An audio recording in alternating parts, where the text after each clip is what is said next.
de ce travail. Elle sera suivie de la phase impulsion, qui est la phase de mise en œuvre de l'ensemble des leviers d'amorçage de la transformation et de la poursuite de la mise en œuvre des stratégies filières.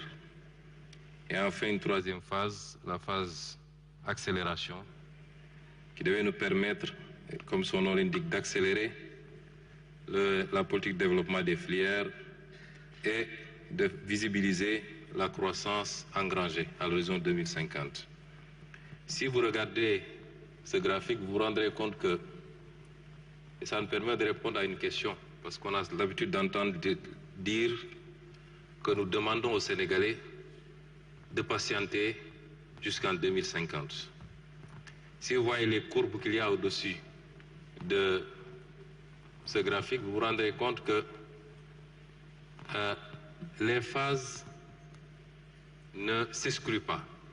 La première phase, celle qui consistait à redresser, démarre évidemment en 2024 avec l'élection du président de la République et se termine quasiment à la fin de ce cycle, c'est-à-dire en 2029. Mais vous vous rendez compte que la courbe jaune qui suit, c'est-à-dire l'impulsion, n'attend pas qu'on ait terminé la phase de redressement. Dès le milieu du mandat, c'est-à-dire d'ici 2026, nous démarrons la phase impulsion qui prendra fin en 2034. Et la phase accélération démarre presque simultanément avec la phase d'impulsion, ou 1 ou 2 ans après le démarrage de la phase d'impulsion. Et donc avant la fin de la première phase, c'est-à-dire le redressement. C'est une action combinée avec plusieurs phases qui ne s'excluent pas, mais avec la priorisation de l'une ou l'autre phase selon les périodes. Le redressement, pour le slide qui suit, doit nous permettre de faire un certain nombre de choses. D'abord, les réformes préalables à des actions futures. Un certain nombre de réformes, réforme des institutions, réforme de la justice, réforme territoriale, décentralisation, déconcentration, et j'en passe. Il faut comprendre donc que la phase de redressement ne commence pas aujourd'hui avec le document que nous vous présentons. C'est l'un des éléments de ces réformes préalables, c'est-à-dire l'assainissement du cadre macroéconomique dont a parlé tout à l'heure M. le ministre de l'Économie.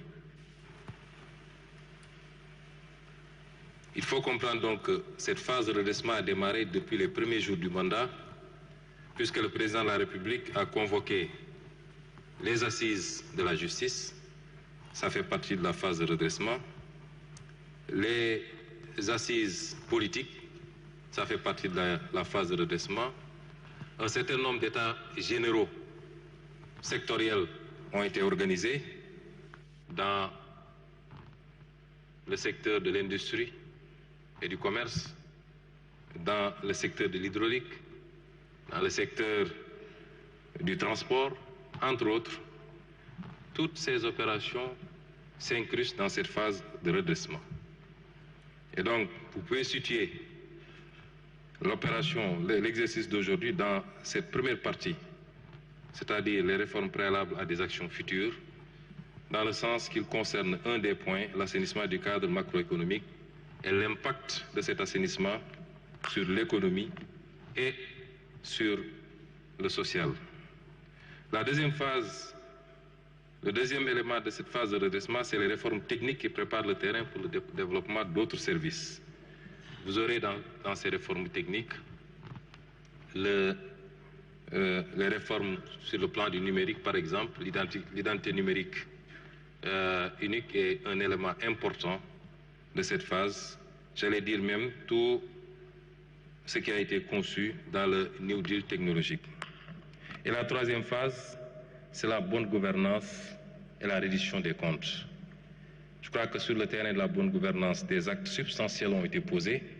Et les derniers en date, c'est le paquet de projets de loi qui a été adopté avant-hier en Conseil des ministres portant sur la réforme de l'OFNAC, sur l'accès à l'information, sur la déclaration de patrimoine, entre autres.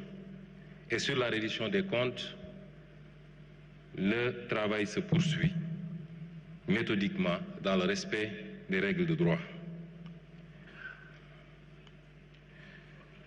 L'objectif de cette première phase, c'est-à-dire la phase de redressement de la vision 2050, c'est de tourner définitivement le braquet d'un modèle ancien vers un modèle nouveau, préalable à l'impulsion et à l'accélération, et ces réformes constitueront une des priorités du premier quinquennat. Nous avons toujours posé le débat en termes de système et non pas en termes d'hommes. Et un système, c'est beaucoup plus l'interaction de règles, d'attitudes, de comportements. Et les réformes que nous allons entamer dans cette phase de redressement nous permettront de tourner la page de ce système que nous avons souvent décrié pour en ouvrir une autre. Pourquoi maintenant un plan de redressement économique et social? Cela est lié à l'héritage qui nous a été légué. Nous savions tous que l'héritage n'allait pas être des plus légers. Durant tout le temps passé dans l'opposition, nous l'avons crié fort, nous l'avons dénoncé avec des arguments valables et nous étions même allés jusqu'à prévenir les Sénégalais des difficultés auxquelles il fallait s'attendre, quel que soit le régime qui remplacerait le défunt régime. Et aujourd'hui, les différents audits réalisés aboutissent à un constat sans appel. L'audit des finances publiques qui a démarré avec le rapport établi par l'Inspection générale des finances, conforté, pour ne pas dire aggravé, par l'audit de ce rapport par la Cour des comptes, et enfin par le rapport de Forvis Mazars. Cet audit, ces différents audits débouchent sur un constat très difficile pour le Sénégal d'un déficit qui cumule à 14% et d'une dette publique qui est de 119% du produit intérieur brut. 14% contre 4, quelque chose pour cent qui avait été déclaré et 119% contre 74% qui avait été déclaré par l'ancien régime. Évidemment, et c'est le lieu de féliciter et de rendre un hommage à son Excellence le Président de la République, qui aurait pu faire le choix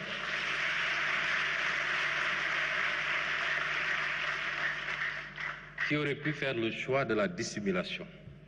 Je me rappelle des rencontres tenues autour de lui au palais avec les différents ministres concernés, le ministre des Finances, le ministre du Budget, le ministre des Finances et du Budget, le ministre de l'Économie et le désormais ministre d'État chargé de l'agenda et un certain nombre de ses conseillers, des réunions qui nous avaient permis d'apprécier la gravité de la situation, mais surtout des conséquences de l'exercice de vérité, si on choisissait de dire la vérité. Nous en étions conscients. Et le président a dit, je ne voudrais pas démarrer mon mandat sur un mensonge, je ne voudrais pas le dérouler sur un mensonge et le conclure par un mensonge.